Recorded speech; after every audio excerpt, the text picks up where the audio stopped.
You only know what life is when you are actually living in the real world. Alexandra O. November 10th, 2014.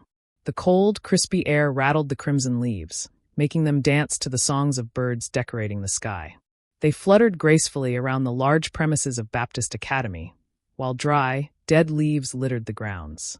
Mist and fog clung to the scenery, painting a picture of the perfect end-of-year atmosphere. It was that time of the year when everyone closed up for the holidays. The night's chill lingered in the mist, causing the leaves to shower in a glorious burst of colors as students hurried to their classes. At the school entrance, a few prefects stood, their eyes scanning for latecomers. This was tradition, an effort to instill discipline in the students of Baptist Academy. Despite being of similar age to the juniors, the authority bestowed upon these prefects made them appear superior. Among them stood a short, light brown-skinned girl, calmly watching as students swarmed into the school. She carried herself with a stunning, erect posture. Her angelic light brown eyes gleamed, and her luscious, full plum lips curved into a radiant smile. Dimples deepened her beauty, adding to the perfection that made her unforgettable.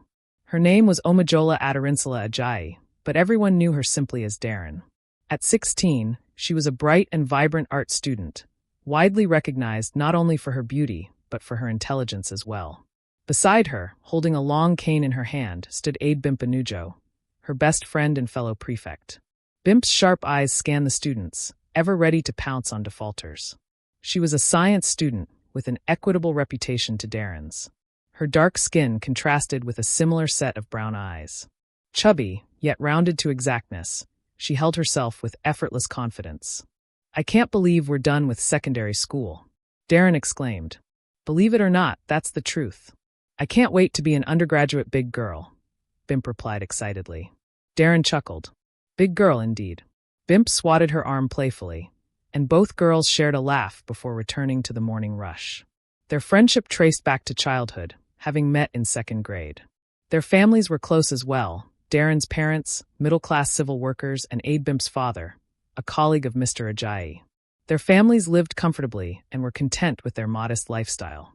Derin had a younger sister, Danielle, 3 years her junior, while Bimp had an older sister, Lola, 5 years her senior. The mischievous streaks in their siblings only strengthened the common ground they shared. Another member of their close-knit trio was Bayo, the ever-protective shield of the girls, despite attending a different school. Their friendship had begun during a freshman orientation camp, and from that moment on, they had been inseparable.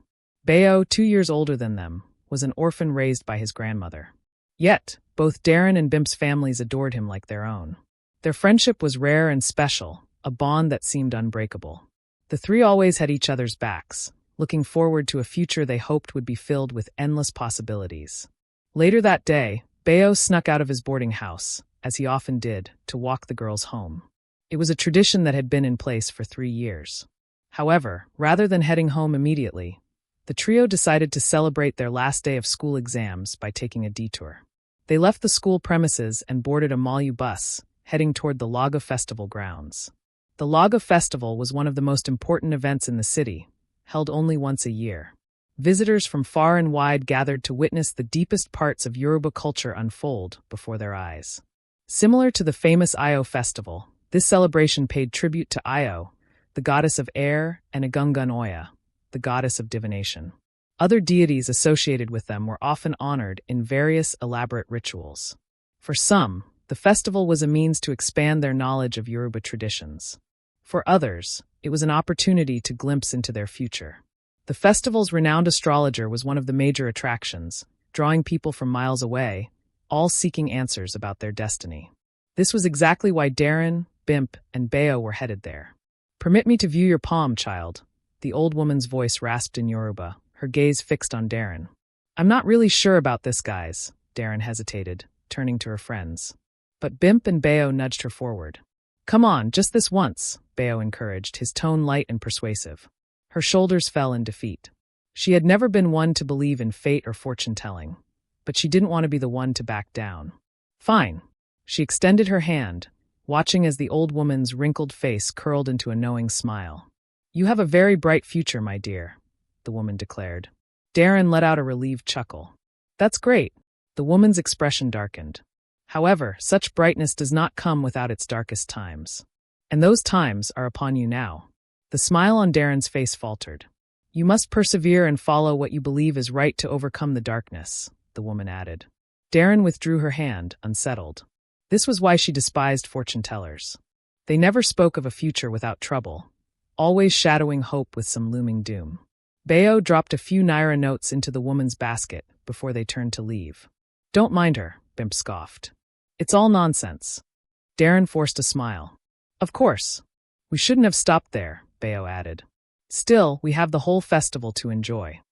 Deciding to let go of the unease, Derin shook off the unpleasant feeling and allowed excitement to return. Surely, astrologers weren't always right, right? All right, let's have some fun, she said, leading the way deeper into the festival.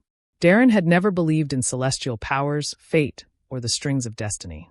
She believed that there was a logical explanation behind everything. Her dream, like that of many others her age, was clear: to become a published poet. Ever since she had first listened to Shakespeare's sonnets at 4 years old, she had been captivated. Her parents were her greatest supporters, and everyone knew she had the talent to succeed. Everything should have been perfect. If only tragedy had not chosen to pay her a visit. A few days before her graduation ceremony, her parents had planned to attend a wedding in a neighboring city. Derin and her sister had a bad feeling about the journey. Her instincts warned her that something was wrong, but she had to push the thoughts away. Their mother had reassured them. God will always protect us. Their parents, Bamadil and Elizabeth Ajayi, said their goodbyes and left in their Peugeot Benz, promising to return in 2 days. They never did. Hours later, a frantic knock on the door changed their lives forever. Their Aunt Belanel rushed in, her face pale and trembling. Their parents had been in a ghastly motor crash. Their father had died on the spot. Their mother had held on, only to breathe her last minutes before they arrived at the hospital.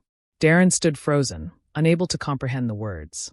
Her world shattered in a single moment, and from that day forward, her life was no longer her own.